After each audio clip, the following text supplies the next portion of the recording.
Alright, so to replace this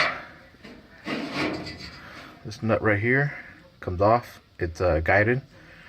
There's a hole that fits in there, so it fits in so it can pivot without it turning. So spring loaded, connected to here. Just connect a spring here to the short one, and it'd be easier for tension. Pull up this way to wrap the belt in.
Just pull this up, wrap it around underneath here,